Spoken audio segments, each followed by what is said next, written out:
সাদ নামের এক যুবক ছিল। তার জীবন ছিল কষ্টে ভরা। ছোট একটা দোকান ছিল, কিন্তু ব্যবসা ভালো চলত না। প্রতিদিন সকাল থেকে রাত পর্যন্ত পরিশ্রম করত, কিন্তু মাস শেষে হিসাব মিলত না। ঋণ বাড়ছিল, বাড়িতে অসুস্থ মা, ওষুধ কেনার টাকা থাকত না, রাতে ঘুম হতো না। একদিন রাতে আকাশের দিকে তাকিয়ে সে বলল, হে আল্লাহ, আমি তো চেষ্টা করছি, তাহলে আমার জীবনে এত কষ্ট কেন?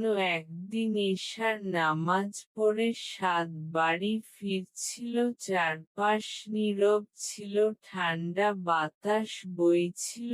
রাস্তার পাশে একজন বৃদ্ধ মানুষ বসে ছিলেন। বৃদ্ধ মানুষটি সাদকে দেখে বললেন, বাবা, তোমাকে খুব চিন্তিত লাগছে। সাদ অবাক হয়ে বলল, আপনি কিভাবে বুঝলেন? বৃদ্ধ হেসে বললেন, মানুষের চোখ অনেক কথা বলে বাবা, তোমার মনে অনেক কষ্ট।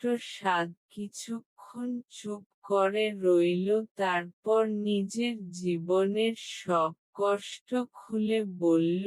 বৃদ্ধ মানুষটি মন দিয়ে শুনলেন, তারপর বললেন, তুমি কি ৫ ওয়াক্ত নামাজ পড়ো? সাদ বলল, জি পড়ি। বৃদ্ধ বললেন, মানুষের সাথে কেমন আচরণ করো? সাদ চুপ হয়ে গেল।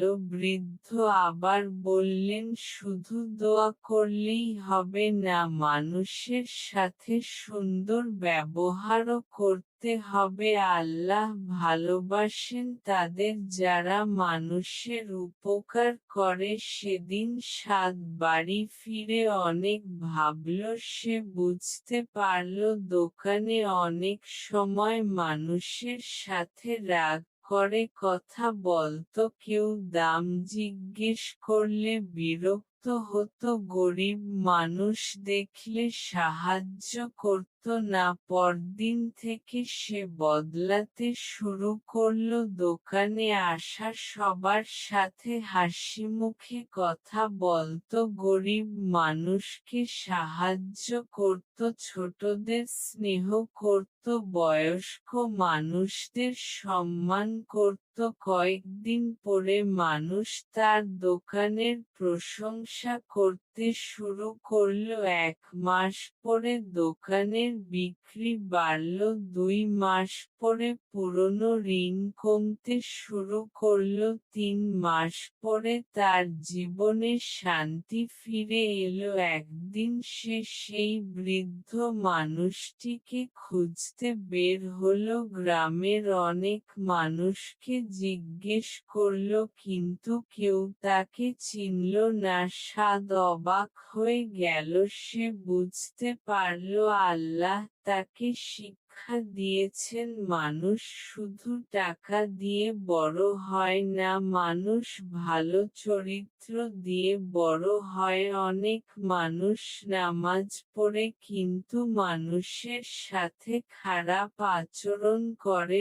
অনেক মানুষ দোয়া করে কিন্তু মানুষের হক নষ্ট করে। আল্লাহ চান আমরা ভালো মানুষ হই, মানুষের কষ্ট বুঝি, মানুষের উপকার করি। সেদিন রাতে সাদ আবার আকাশের দিকে তাকালো, কিন্তু এবার তার চোখে পানি থাকলেও মনে শান্তি ছিল। সে বলল, হে আল্লাহ, তুমি আমাকে বুঝিয়েছ, রিজিক শুধু টাকা না, রিজিক হলো শান্তি, রিজিক হলো ভালোবাসা, রিজিক হলো মানুষের দোয়া। বন্ধুরা, আজ আমরা সবাই জীবনে সফল হতে চাই, কিন্তু আমরা ভুলে যাই ভালো ব্যবহার ও ইবাদত। মানুষের সাথে সুন্দর আচরণ ও ইবাদত, অসহায় মানুষকে সাহায্য করাও ইবাদত। তাই আজ থেকে বদলে যান, মানুষের সাথে ভালো ব্যবহার করুন, বাবা মাকে সম্মান করুন, নামাজ পড়ুন, মানুষের উপকার করুন, আল্লাহ অবশ্যই উত্তম প্রতিদান দিবেন, কারণ আল্লাহ কখনো ভালো কাজের প্রতিদান নষ্ট করেন না।